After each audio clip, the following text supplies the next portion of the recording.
Jaya Chandra Jaya Gora Bhakta Vrinda Jaya Jaya Shri Chaitanya Jaya Nityananda Jaya Dvaita Chandra Jaya Gora Bhakta Vrinda Jaya Jaya Shri Chaitanya Jaya Nityananda Jaya Dvaita Chandra Jaya Gora Bhakta Vrinda. All right, Krishna Mataji. Okay, so we are. Oh, we have Nikesh here today. Reading from Sri Chaitanya Charitamrita by Srila Krishnadas Kaviraj Goswami. Translations and purports by His Divine Grace A.C. Bhaktivedanta Swami. Srila Prabhupada Ki Jai. Namo Om Vishnu Paradaya. Krishna Prastaya Bhutale. Srimate Bhaktivedanta Swami Niti Namane. Namaste Saraswati Devi Gauravani Pachardane. Nirvishesha Shunyavadi Paschatya Deshikarane. Adi-lila, Chapter 4, The Confidential Reasons for the Lord's Appearance. And we are beginning from text. Text number? 170. Ihake kahiye Krishne duda anuraga Swachadota vastrayaiche nahi konadaga. That is called form attachment to Lord Krishna. It is faultlessly clean, like a clean cloth that has no stain. Purport. The author of the Caritamrita advises everyone to give up all engagements of sense gratification and, like the gopis, dovetail oneself entirely with the will of the Supreme Lord. That is the ultimate instruction of Krishna in the Bhagavad Gita. We should be prepared to do anything and everything to please the Lord, even at the risk of violating the Vedic principles and ethical laws. That is the standard of love of Godhead. Such activities in pure love of Godhead are as spotless as white linen that has been completely washed. Still, Bhaktivinoda Thakura warns us in this connection that we should not mistakenly think that the idea of giving up everything implies the renunciation of duties necessary in relationship to the body and the mind. Even such duties are not sense gratification if they are undertaken in a spirit of a service to Krishna. So he's talking about the love of the gopis, specifically the love of Srimati Radharani, and the difference between it's contrasting love and lust. And that, what was the essence of that? What's the difference between love and lust? Lust is for yourself and getting something for like sense gratification and selfish desires. And love is for We're giving something. Nothing return. We do. Nothing expected. Expecting nothing in return. You're just doing it for the pleasure of Krishna, and you'll do anything, even if it means going against Vedic principles, even, or ethical laws. Varnashram Dharma.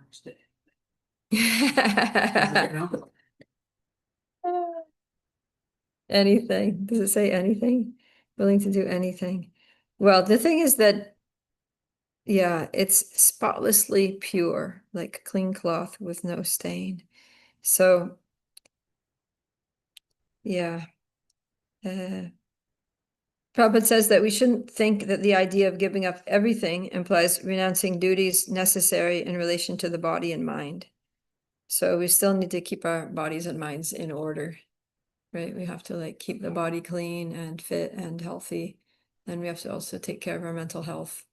so Krishna wouldn't be like, you can love me first. So. Exactly. Yeah. Yeah. Yeah, and we also shouldn't think, oh, I love Krishna so much, I'm just going to go straight from my bed and run to the temple and see him. And I'm on such an advanced level and I'm not this body anyway, so I don't need to take a shower or brush my teeth or anything. So Srila Prabhupada says that these are duties, right? And these are not sense gratification. They're part of our, if they're done in a spirit of service to Krishna, that, yeah, I want to go see Krishna, but I want to go clean because Krishna appreciates cleanliness, right? He doesn't like dirtiness because dirtiness is mode of ignorance. So like that. Yeah. What's an example of ethical law that you might be asked to do? Like, well, like outside. I mean, for us devotees, it's an example of an ethical law. Well, I guess maybe like when we were distributing books back in the day, it was like illegal, but we did it anyway, because that was our service. So yes, we always had to like run away from the police, and sometimes we ended up in jail or something, but you were just doing it for Krishna. You didn't really care about your criminal record or anything else. So it was kind of like that. I mean, the gopis, they were married, presumably, right? But they left their husbands, they left their families, and they just went to see Krishna in the dead of night. So that's like unethical, right? Immoral for a young woman, for anyone. So like that, yeah. Okay. Ataiva kama preme bahuta antara, kama anta tama prema nirmala bhaskara. Yes. For until Oh yeah, Adi-lila. Okay, we'll skip you for a sec. Go ahead, Sneha. Do you have it? yeah, Oh, you have it? yes. You're quick. Therefore, right? Yeah. Therefore, love is like dense darkness, but love is like a bright sun. Yeah, they're more than quite different. They're like the exact opposite. Okay. Ataiva gopi ganer nahe kamaganda, Krishna sukha lagi matra, Krishna se sambandha. Thus, there is not the slightest taint of lust in the gopis' love. Their relationship with this Krishna is only for the sake of his enjoyment. Yeah, so that's what we're talking about, that their relationship, they're only thinking about his enjoyment, his pleasure, and not worrying about their own pleasure. Okay, I think this is Brahma Samhita melody. Yatte sujata charanam buduham staneshu, Pita shanai priyata dhimahi karkasheshu, Te natavim atasi tadvyatate nakim swet, Kurpadi bir brahmati dir bhavat ayushamna. Go ahead, Daniel. So soft that we place them gently on our breast, hearing that your feet will be hurt. Our life rests only in you. Our minds, therefore, are filled with anxiety that your tender feet might be wounded by pebbles as we roam about on the forest path.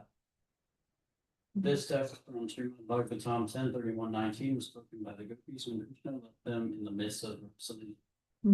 Yeah, so they also go running out there in the middle of the night, not on paths, just like bushwhacking through the forest with their bare feet and wearing their long skirts and totally not dressed for the occasion of, going through brambles and bushes and things.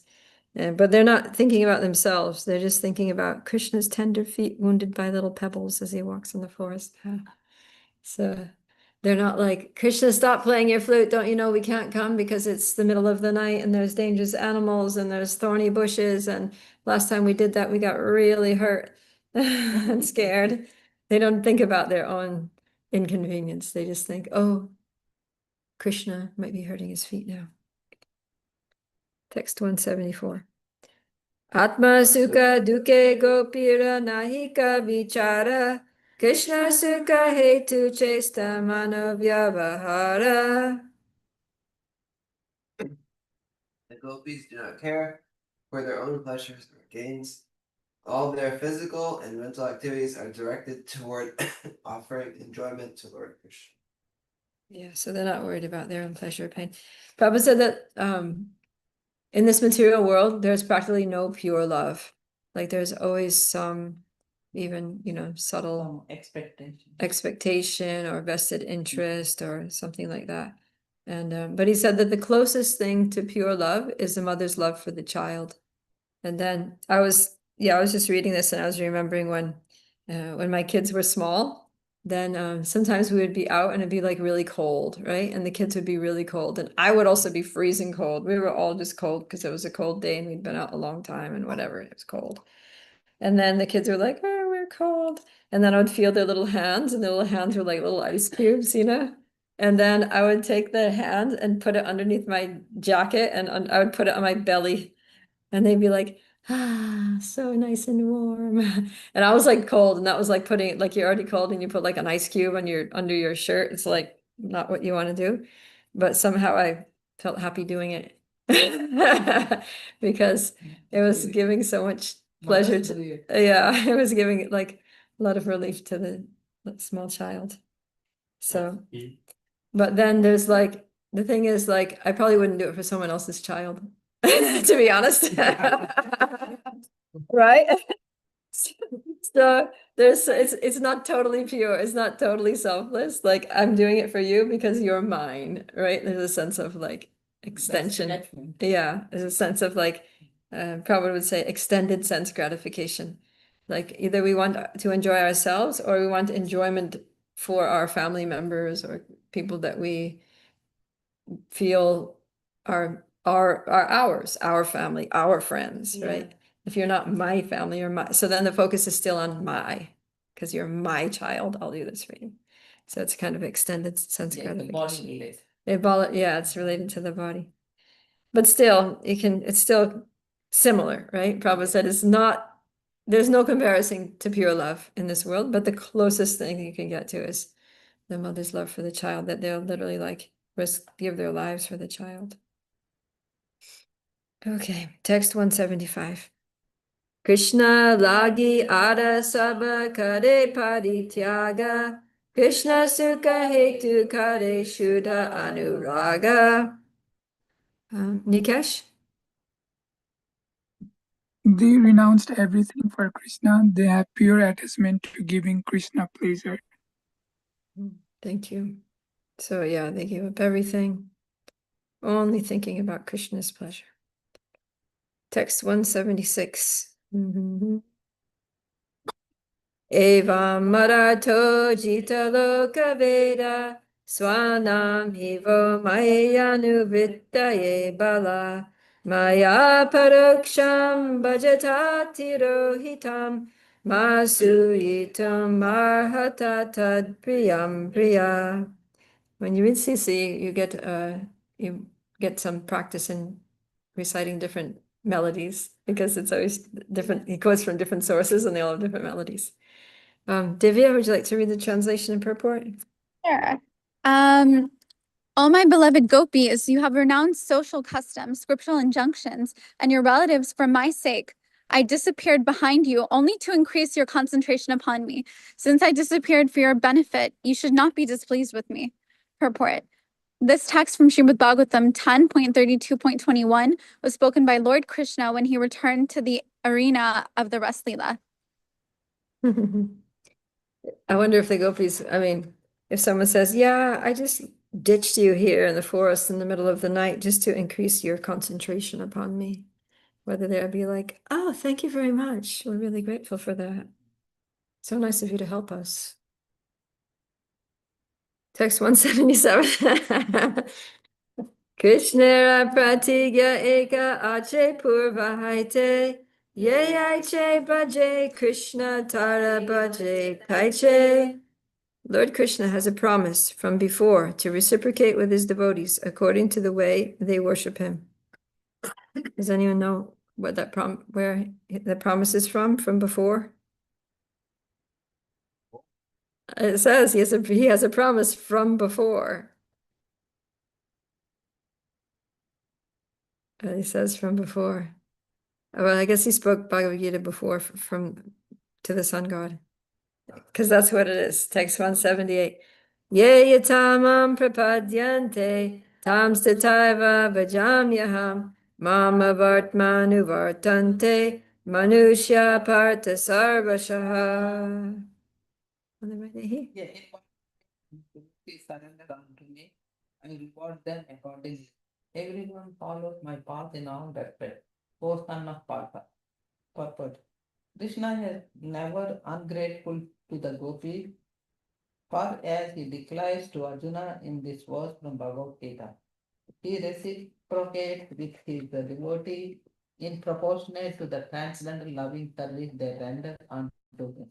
Everyone follows the path that leads towards him, but there are different degrees of progress on that path.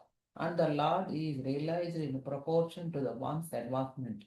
The path is one, but the progress in approaching the ultimate goal is different. And therefore, the proportion of realization of this goal, namely the absolute personality of Godhead, is also different. The gopis attained the highest goal. The Lord Chaitanya affirmed that there is no method of worshipping God higher than that followed by the gopis. Yeah, so Krishna is saying that everyone follows his path in all respects. So everyone is on Krishna's path, right? It's just like if you visualize a map, you know, if there's like a major city, like let's say, I guess Dallas. I haven't seen the map of Dallas, what it looks like. I'm thinking like map of London. So London is like the city in the whole south of England. There's not another one, right? I mean, there are other small cities, but when you look at a map, what you see is like a spider web. And London is in the center, and all the roads are just like going around London, going to London. Everything is, all roads are leading to London, right? On the map of at least the south of England. So, so it's like that. So you're on, wherever you are, whatever road you're on one road that goes to London. You might be going like towards London, or you might be going away London, but you're on the London road. Because they're all just like, and it's like difficult because if there's some like, you know, suburbs and different small towns around, and if you're going to get from one of those towns to another one of those towns, sometimes there's not even a direct road. There's just a road from that town to London and a road from that town to London. If you want to go there, it's like some awkward like thing, you know. You don't have a connection there, you have to go through the London. Not I mean, it'll just, you can get there, but you have to take this road and then turn here and then get there, take a T-junction. And there's not like a direct road that goes, not always, but there's always a direct road to London. So yeah, it's like that. Like all roads are leading to Krishna. And then, yeah, some are going closer and some are going further away. But the thing is like even with the map of England. So say you're going away from London, you're going to the south, you're going to get all the way to like Brighton, and then that's on the south coast. It's not far. It's just like maybe 2 hours drive or something. And you get there and you're like on the south coast, and then what are you going to do? The only thing you can do is turn around and go back to London. Right? It's like you can't go further. Yeah. So it's like at one point you get, so it's like that people they're trying to turn away from Krishna and forget about Krishna and just do their own thing. But they're going to get to one point where they're just like hit rock bottom and there's nothing else to do except turn back to Krishna and start coming back to Krishna. So in that way, everyone's following Krishna's path in all respects. Everyone's ultimately either taking the long way or the short way or the direct way or the roundabout way, but they're all coming back to Krishna eventually. Right? Prabhupada says the path is one, but the progress in approaching the ultimate goal is different. So yeah, so it may look different because some people they're on this part of the road, like they just started the journey. So they're traveling through, you know, some wooded area. So they look out the window and it looks very different from someone who's closer and they're looking out and they're seeing like all these houses and overpasses and motorway and things. So the same way, people who are just starting on the path towards Krishna, maybe they come to Brahman realization. They realize I'm a soul and there's all-pervasive spiritual energy. And then they keep going and then they realize Paramatma. And then they keep going and then they realize Krishna's a person and I should love him and serve him. So like that. The terrain changes, the view changes, the realizations change as we make progress on the path, but it's all one path. And the gopis attain the highest goal. They literally have reached the destination. They're like there, right? They're there. So we need to follow their path and we come to their destination. But they are the Maharishis or previous birth. They came from Golok, gopis. Well, there's different gopis. So some of them are Nitya Siddhas that came down with Krishna when Krishna came to this world. And some of them are like, we call them Rishichari gopis, that they were great sages in a past life. Chari gopis. Yeah, like the sages in the Dandakaranya forest that saw Lord Ramachandra and they fell in love with him. And he was like, I'm sorry, but one, you're male. Two, I took an Ekapatni Vrat. So if you want to marry me, or have a, conjugal relationship with me, it has to be when I come again as Krishna, and you can come as gopis. So those are the Rishichari gopis. And then there are some that are called Shrutichari gopis, that previously they were the personified Vedas. And if you read the prayers of the personified Vedas in the 10th canto, so some of them they're all like, the Vedas are considered female. Shruti is a feminine word. So those Vedas are female, and they're glorifying Krishna. And while they're glorifying Krishna, they're sometimes expressing some attraction to Krishna in the mood of the gopis, right? Like a conjugal attraction to Krishna. So then in the next life, they become gopis. The personified Vedas. That's another group of gopis. And then there's another group of gopis, which are the sadhana siddha gopis, that they're like, conditioned souls in this world who started practicing devotional service, chanting Hare Krishna, reading Srimad Bhagavatam. Some of them like us. Like us. And Some then of they them. gradually realize their eternal constitutional relationship with Krishna as gopis. And then when they leave their body, they take birth as the little daughters in the cowherd village of Gokul. And they grow up with Krishna and Raj. So, yeah, so there's these different groups, the Nitya Siddha gopis, the Shrutichari gopis, the Rishichari gopis, and the Sadhana Siddha gopis. And there may be more, but those are the ones that I've learned about in my studies. So, yeah. Text 179. Se pratigya bhanga haila gopira bhajana tahate pramana Krishna Srimukha vachane.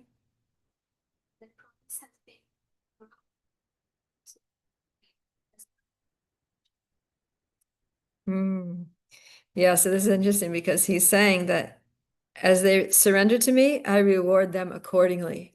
But when it comes to the gopis, they're so surrendered to Krishna that Krishna cannot reward them at an equal level of their surrender. Krishna becomes indebted. He becomes like a debtor, because what they're giving him, he can't pay back. He doesn't have the value of what they're offering to him. That's what he says. That's what he says. The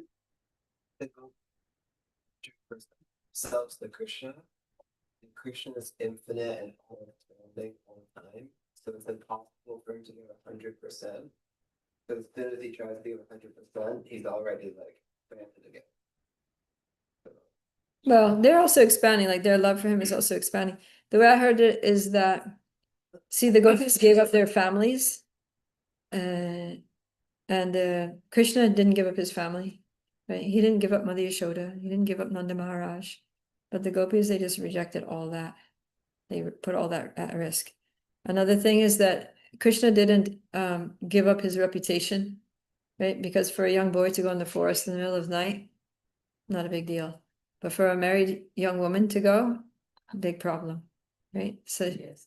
Krishna didn't take any personal risk there of his name and fame and reputation in society. For a boy to a bunch of gopis who were married.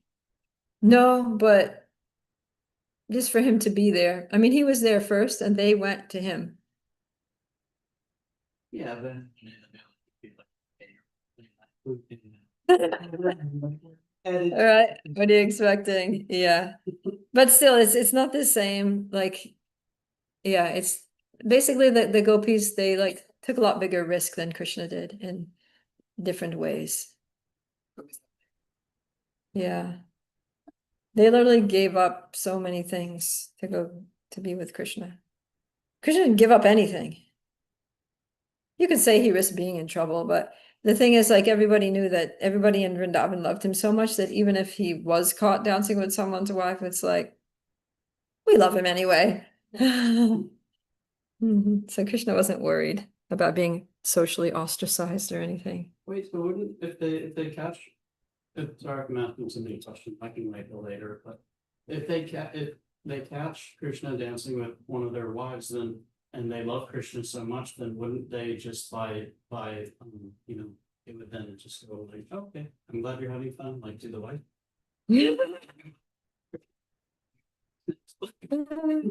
No, that would be super rasabas. That would be super weird. But the thing is, they never catch them because Yoga Maya, because Krishna's Leela Shakti internal potency. Yeah, they're sleeping, and the duplicate copy of the wife is also sleeping there at home in the arms of her husband at the same time. Yeah. I knew it was different. That's what adds that level of excitement. When you're doing something that you kinda shouldn't be doing, it feels more risky, it feels more. So Krishna, he has wives, he still prefers. But that's later, right? Yeah, later. But even when he's in Dwarka, he was dreaming of the gopis. Yeah, because risky. Whose wives and Dwarka ever jealous later when they know about him? Like, No, because they're also expansions of the gopis. And the other thing interesting is that those duplicate copies of the gopis that stay at home when the real gopi is out in the woods, the gopis don't know that they have a double at home. And Krishna doesn't know that either. so they can't figure out why they're not getting caught. Yeah, So they're just like, they're just thinking that they're blessed. Just thinking that they did a really good Surya Puja that day.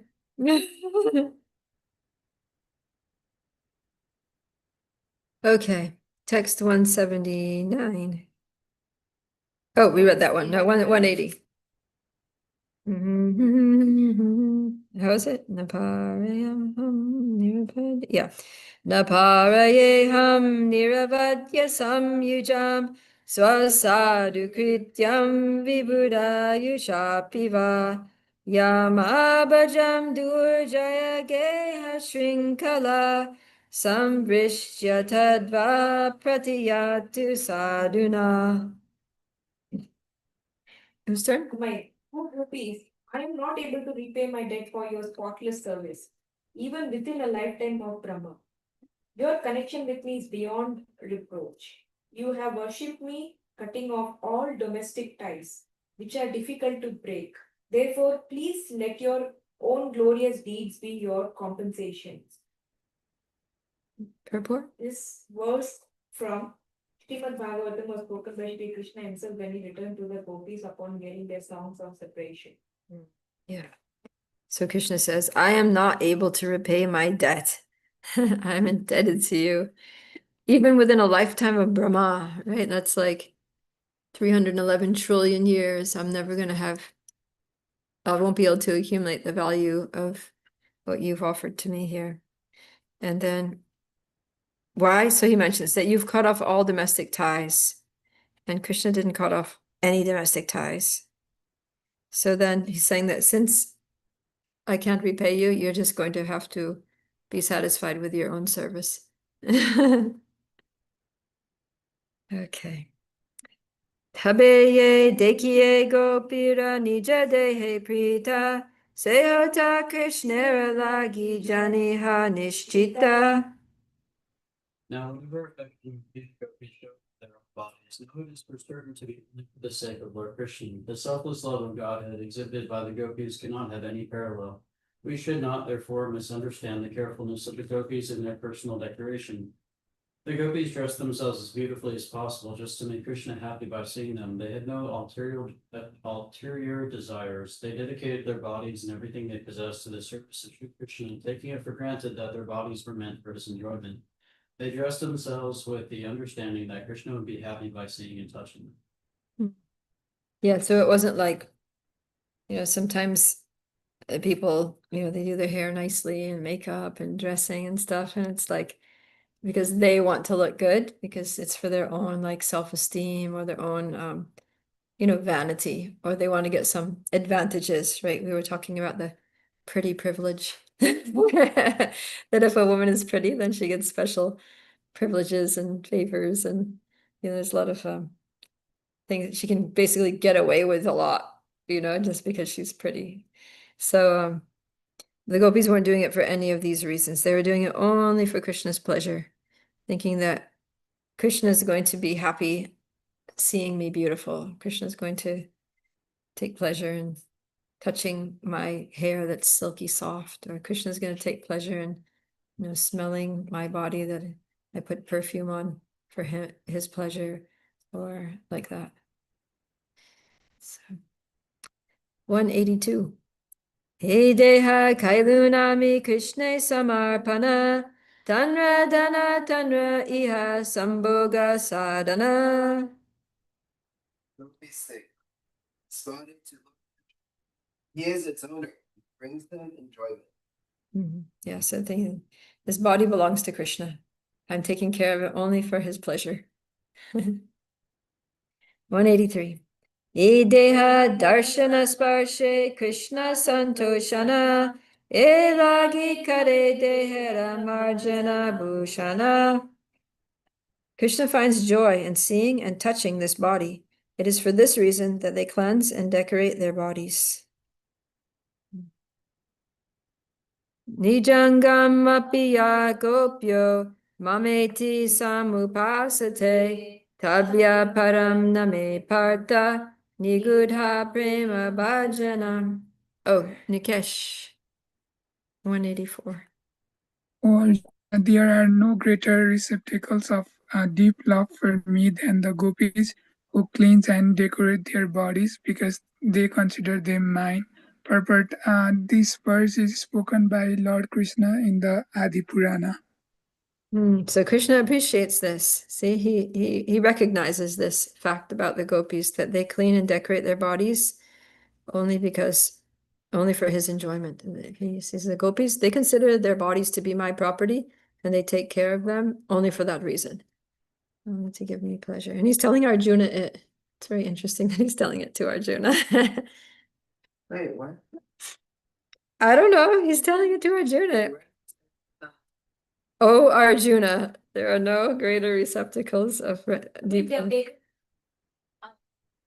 Yeah, he doesn't say it in the Bhagavad Gita. Yes,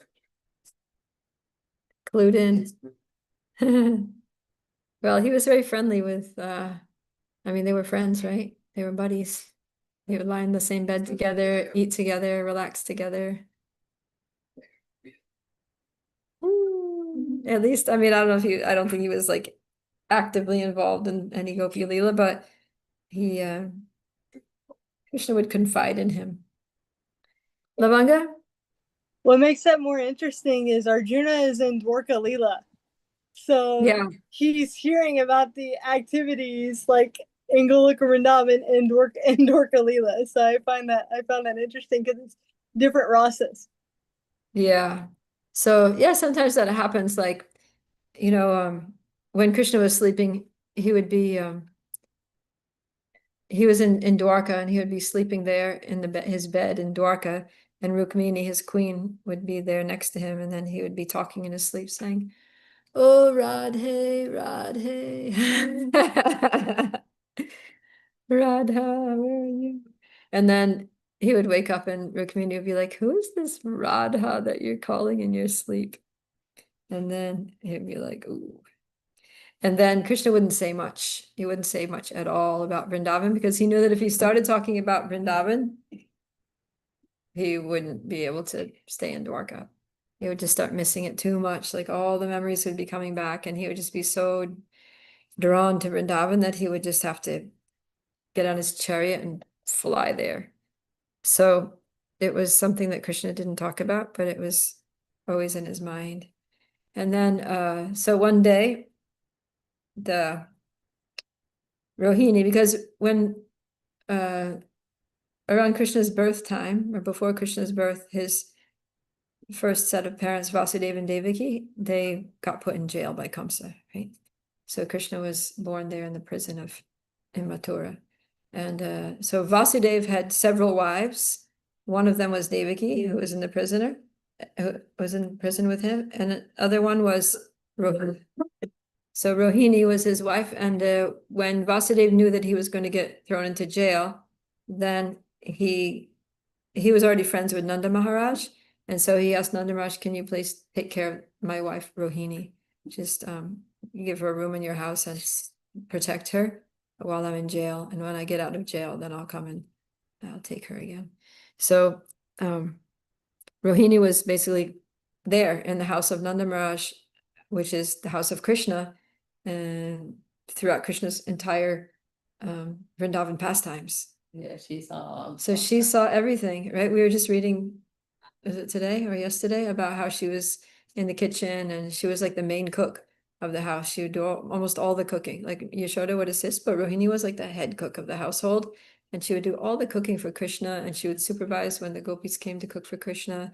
And she would see Krishna going off to the forest to herd the cows. She would see Krishna coming home, and she would Krishna doing this, Krishna doing that. She knew all about all these things. And also, even when Krishna's out, they're always talking about Krishna, hearing the story. When Krishna comes back, he's telling the stories about what happened in the forest that day. And there's all these rumors about Radha and Krishna going on. And oh, we think there's this relationship. Anyway, so Rohini's very clued in about all these things. So after Vasudev got out of jail, then he went to Vrindavan and he got Rohini, and he took her back to Dwarka with him. So they're living there happily ever after.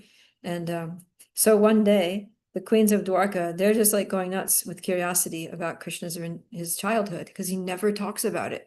Like, imagine you're married to somebody and they just never talk about their childhood.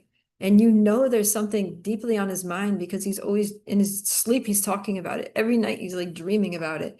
And sometimes he'll just, even while he's awake, he'll sometimes get lost in daydreams, and he'll just be like zoned out, thinking about Vrindavan and things. And then his queens come up and they're like, Krishna, are you okay? "No, everything's good. I'm all right." What are you thinking about? "Oh, it's okay, don't worry about it." Right. So like he doesn't talk about it. So they're like really, really super curious. So one day they're like, you know what? Rohini was there. So we just need to go and talk to her. We just need to like corner her, where Krishna doesn't know that where Krishna's not around, Vasudeva and Devaki are not around. And so they made this whole plan. And so one day Rohini, she was in a room and she was doing something, and it was just her there. And then the queens are like, this is our chance. So they go into the room, they're like, Rohini, Rohini, Rohini. And she's like, what? And they say, please, we want to know about Krishna's childhood pastimes in Vrindavan. Please tell us. And she's like, oh, that's very secret. And they're like, no, no, no, no, no. We're all just among women. We're not going to tell anybody. We're his wives, like, who is more intimate with him than us? We need to know these things about him. Then we can know him better. We can serve him better. We can understand his heart. We can know how to please him. So they were convincing. Finally, Rohini's like, okay, I'll tell you a few things. I don't know everything, but I'll just tell you a few things that I saw. But you have to make sure that Krishna does not hear. If Krishna hears, you may never see him again. So like, we're taking a big risk here. You could potentially lose the love of your life forever. So then they're like, okay, so we need to lock the door and put a guard there and make sure that Krishna doesn't like come eavesdropping or anything. So then they decide that Subhadra, Krishna's sister who lives there in Dwarka, like, all right, put Subhadra there because she's his sister. Yeah. They have a different relationship. It's fine. Anyway, so Subhadra agrees. She's like, yeah, okay, I'll stand watch. So then they close the door. Subhadra's outside the door. And they said, if someone comes, you just yell. And then we're going to stop talking. So Subhadra says, okay. So then Rohini starts talking. She's telling about Krishna's Vrindavan Leela, and the queens are getting ecstatic. And then the Subhadra's outside the door, and she can hear the talking. It's like muffled, right? But she can hear sometimes going, oh my God. So she gets interested in hearing all these like, excitement and dramatic exclamations and things. And so she's like, what are they talking? And she puts her ear to the door, and then she starts hearing. And then hearing the pastimes of Krishna in Vrindavan, then she's hearing and her eyes are getting bigger and bigger and bigger. And then she's becoming so ecstatic, like smile is getting bigger and bigger and bigger. And then she gets ecstatic symptoms start manifesting, and tears are flowing from her eyes. And then her body's like changing color. And then her limbs get withdrawn into the body. And she ends up just looking like a stump there, like stunned, like a stump. She's like practically paralyzed, and big eyes and a huge smile, and she's just like stuck there. And that's the deity of Subhadra that we have on the altar. That's where that form comes from. So then she's like that. Then Balaram comes waltzing along, doing something, and then he sees Subhadra. He's like, Subhadra, what happened to you? Like, and then she's like, So she can't talk because she's stunned in ecstasy. So then he's like, all right, something's going on. So he goes to open the door. He sees it's locked. Okay, well, what's going on in there? So then he listens, and then his eyes get all big, and then he gets a big smile, and then his hands go into his arms, and his legs go into his trunk, and he's like, "Ugh." And then now there's the two of them. So then they're just stuck there, and Rohini and the queens have no idea what's going on outside the door. They're just relishing all these pastimes. Then Krishna comes along, and then Krishna, he like sees, oh my God, Balaram, Subhadra, what happened to you two? You two look like very unusual. So so then he goes and he's like, oh, the door's locked. And then he listens. And then same thing happens to him. Big eyes, and his hands go in, his legs go in, big, huge smile. And then that he becomes the form of Jagannath. So then now we have Jagannath, Baladev, Subhadra. And then they're there. And so the conversation. So then Narada Muni comes along. And Narada Muni, huh? He also becomes like this? I didn't finish yet. Oh, sorry. So Narada Muni comes along and he sees them like that. And then he's like, Jai Jagannath, Baladev, Subhadra. And then he pays his obeisances. And when he pays his obeisances, then that energy of being worshipped brings Krishna and Balaram and Subhadra back to their normal form. And they realize that they were just in that form like that. And then they say, Narada, you didn't see anything. And then he said, I sure did. And then they said that you can't tell anybody that you saw us like this. And he said, oh, he's like, I don't know about that. And then um, and then Krishna says, okay, promise you won't tell anybody. And he says, okay, I won't tell anybody. When did Krishna get there? He came after Balaram. They came 1, 2, 3. But One he of wasn't- he was. They were all. Jagannath, Baladev, Subhadra. So then Narada Muni comes along, and then Krishna says, all right, Narada, you just promise you won't tell anybody that you saw us like this, and I'll give you any benediction. And then Narada Muni is very intelligent, so he said, the benediction I ask is that this form of yours as Jagannath Bali Subhadra, just the way I saw you, will be eternally worshipped all over the world. And I won't say anything to anyone, but you will show this form to everyone. Even people who don't go to the temple, you're going to go out and show it to them too. So Krishna's like, oh no. So that's why we have this eternal form of Jagannath Bali Subhadra, and they go out on Rath Yatra every year. So anyways, yeah, so even in Dwarka, they get to know about these pastimes, but it's very, very confidential. I have a question. Yeah, So the queens are the gopis, right? they're like I guess you could say partial manifestations of the gopis, but they don't know that they're the gopis. Okay. I was wondering, is they risk losing Krishna though, right? The gopis why would gopis do that? Because Well, the queens have a different mood. The queens have a very different mood. Like the queens, they Aishwarya Bhav. yeah, they have awe and reverence for Krishna. They're always like Krishna. Yeah.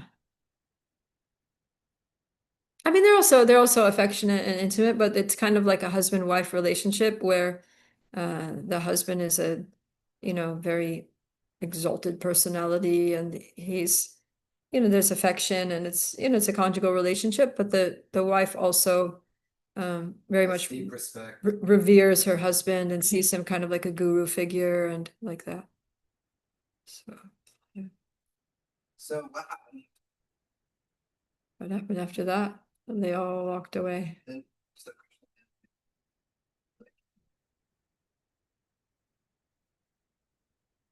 Well, he did not long after that. Right after he killed Dantavakra, then he went. Okay. Text 185. Ara eka adbhuta gopi bhavera swabhava Udira Gochara He Yahara Prabhava. Whose turn is it? It was just, oh, that was Divya. Nikesh. Divya. And then we have Lavanga. Oh, Divya can't read. Okay, Lavanga. I Please. got it. 185, right? Yep. There is another wonderful feature of the emotion of the gopis. Its power is beyond the comprehension of the intelligence. All right, so now we're going to hear another wonderful feature of the gopis' emotions. But don't think you're going to understand it because it says its power is beyond the comprehension of our intelligence. 186. Gopi Gana Kare Yabe Krishna Darashana Sukha Vancha Nahi Sukha Haya Koti Guna. When the gopis see the Lord Krishna, they derive unbounded bliss, although they have no desire for such pleasure. So we were just hearing about how the gopis, they serve Krishna for his pleasure. They don't have any expectation, not doing a single thing to try to be happy themselves. And yet, even without desiring it, they derive unbounded bliss. Right? Koti guna, 10 million times. If they that they derive 10 million times the pleasure from serving him without any desire, how is that not their desire if they are aware of the outcome? Well, it doesn't say they're aware of it.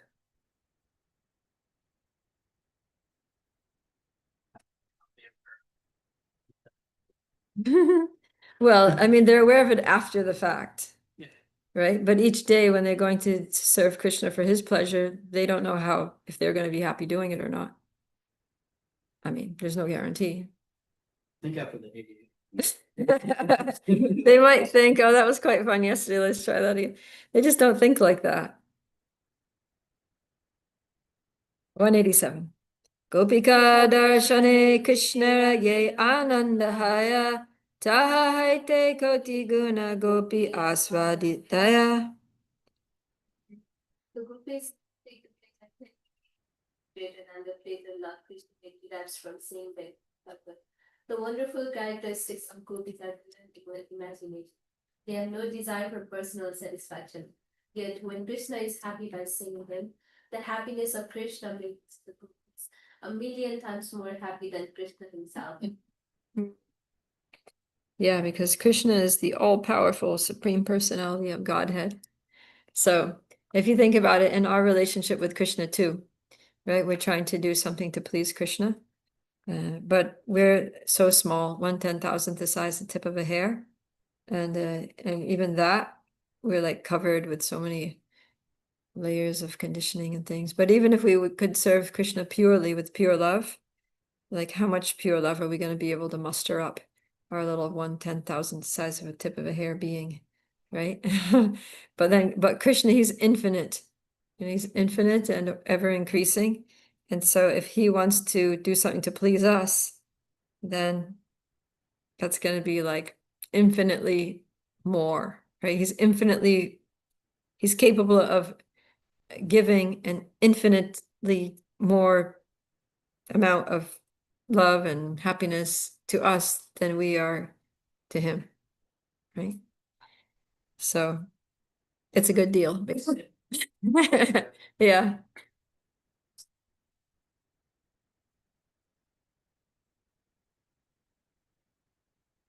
Basically, we get so much from Krishna, more than we give to Krishna. Yeah. But then he was just saying, you give so much more to me than I give to you.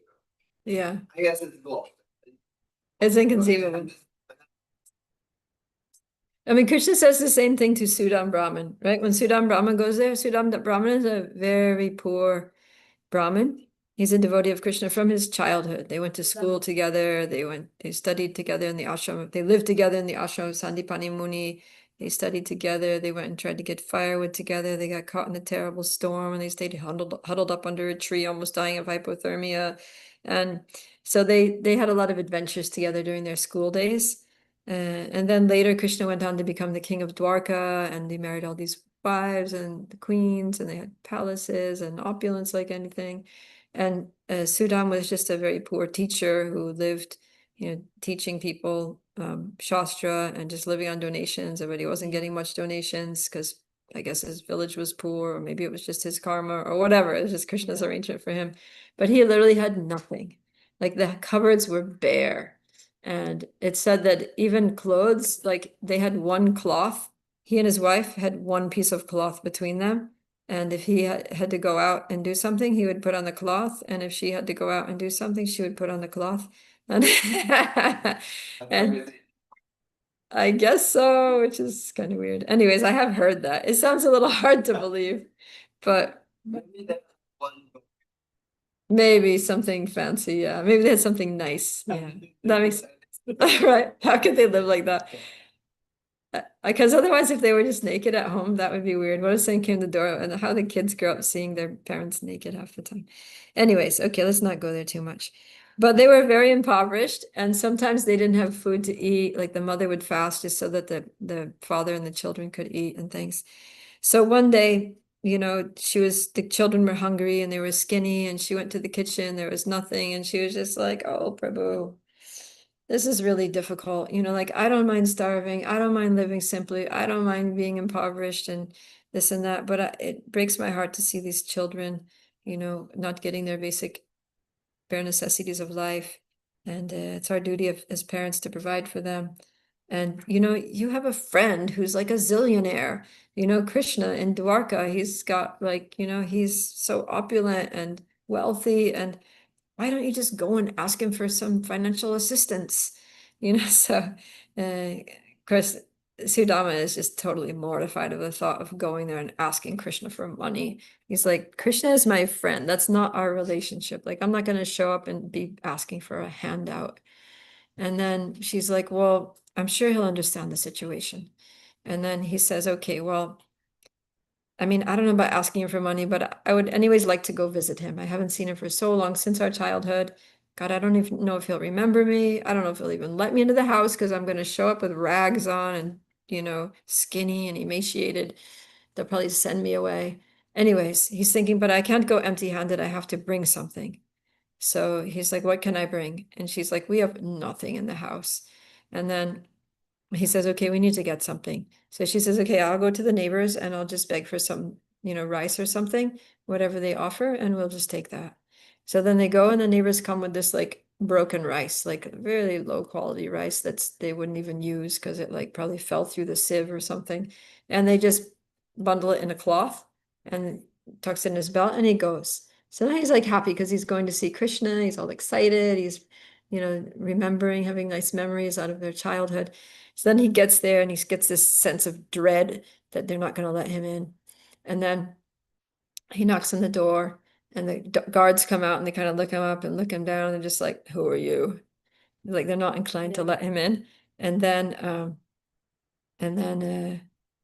they say, he says, I've come here to see the king of Dwarka, Lord Krishna. Yeah. And then they say, well, you need to identify yourself. So he says, oh, my name is Sudama and I'm a Brahmin and I went to school and with Sandipani Muni's ashram with Krishna. So tell him that I'm here, please. And so he was just like, they closed the door and he's waiting outside the door. And then after a while, the guards come back and Krishna's there and he bursts out the door and he just embraces Sudama and gives him a big old hug. And they're both crying tears. And then Sudama takes him to go upstairs and he sits him right down on his own bed. It was just clean and white, just like we were reading that the sheets on the bed were white as the foam of milk, very soft and fluffy and white. And then he told Rukmini, bring some water and bring some rose petals and perfumes and things. And Krishna personally bathed his feet and massaged his feet because he was walking with his bare feet. They were all dusty and tired and things. And then they gave him nice things to drink and nice things to eat, and they were sharing stories and reminiscing. And then Krishna looks at Sudama and he says, Sudama, you came from so far and we haven't seen each other for so long. And, you know the etiquette very well of going to visit someone, that you bring them a gift. So you must have brought me some gift. Where is it? And so Sudama's like, actually, he doesn't want to like give it to him because it's like so low class, and Krishna just fed him like food that was like fit for the emperor. And anyways, then he notices some bump, some like packet, bulging it, and then he just snatches it. He snatches it and he opens it and he sees, oh, you brought some nice rice. And he picks it up and he pops it in his mouth and he just starts chewing that rice. And Sudama was like, no, oh my God, Krishna, this is not fit for you. This is like not even fit for your horses in your stables.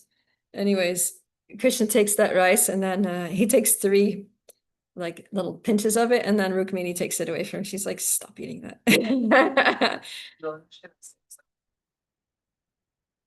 I don't know. Maybe. Anyway, she takes it. And then they stay talking and he spends a few days there and they're just having a good old time. And then he thinks, okay, I better get going home. And then he's walking home, he leaves the palace and he's just like floating on cloud 9, so happy after spending that time with Krishna. And then he's like about halfway home, and he's like, uh-oh. He's like, I forgot. I forgot I was supposed to ask him for money. Oh no. He's like, anyways, whatever. It was what it was. And I'm happy. I'm just happy to have spent time with Krishna, and that's more valuable to me than any amount of anything. So I hope my wife is just going to understand. So then he's walking and he's like thinking, yeah, my wife is very chaste. She's very loyal. She's very loving. She'll understand. She'll be happy that I'm happy, like that. So he's thinking like that. And then he's coming down the home stretch to his village. And then he gets there and he rounds the corner and he's seeing like all these, before there was just like these, huts with like thatched roofs, like his whole village was kind of poor. And that's why he wasn't getting so much donations from teaching all their kids and everything. So now there's like all these palaces and fountains and gardens and jeweled pillars. And he's like, what? Did I take a wrong turn? Maybe I was just like, too much in bliss that I took a wrong turn and ended up somewhere else. But I thought this was the road that my village was on. Anyways, he's a little confused and he's looking around and then he keeps walking to where like he thought his house was. And there's a huge palace there, the prettiest palace in the whole place. And then his wife comes running out and she's wearing silk saris and gold jewelry and necklaces, earrings, and the kids are all dressed nicely and everything. And then she comes up and she's like, oh, my dear husband, I'm so happy. Thank you so much. And he's like, what? I didn't even do anything. And then she wasn't like, she was just so happy that she didn't even consider like why he was doubting it. But then afterwards he was thinking, oh, Krishna, he knew my need. And this whole poverty thing was just Krishna's way of making me he just wanted to see me. Like he just put me in this situation just so I would have some reason to like come and see him. And then, yeah, so now he provided everything. So the point here is that, so Burijan Prabhu was explaining this pastime, and he was saying that why is it that Krishna, because Sudama only gave Krishna a little pack of some really low class rice, right? And he gave him wealth that was like enviable by the residents of the heavenly planets. So how is it? So apparently someone asked Krishna, like, why did you give so much to Sudam? He just gave you that. You say if someone gives 1 step, you take 10 steps, but this is like inconceivably more. And then Krishna looks at him like with this face of just like disbelief, like, how could you be so, like, what are you saying? Like, I gave nothing to Sudam. Like, what he gave was more than what I gave him. And then the person is really confused. How is it that that little bag of rice was more than all that heavenly wealth that you gave him? And so Krishna says, you don't understand. The thing is that Sudama, he gave me something that was beyond what he had. And I just gave him a tiny little fraction of what I have. Right? So if one person has $100 and they give you all of that plus another, $50 that they borrow from someone else, opposed to someone who has $100 and they just give you $5 of that $100, that's how Krishna feels. He's like, he gave me $150 out of his $100, and I only gave him $5 out of my $100. How are you saying that I gave him more? Right? Because Krishna owns everything. Krishna is the supreme proprietor. There's nothing that exists that Krishna doesn't own.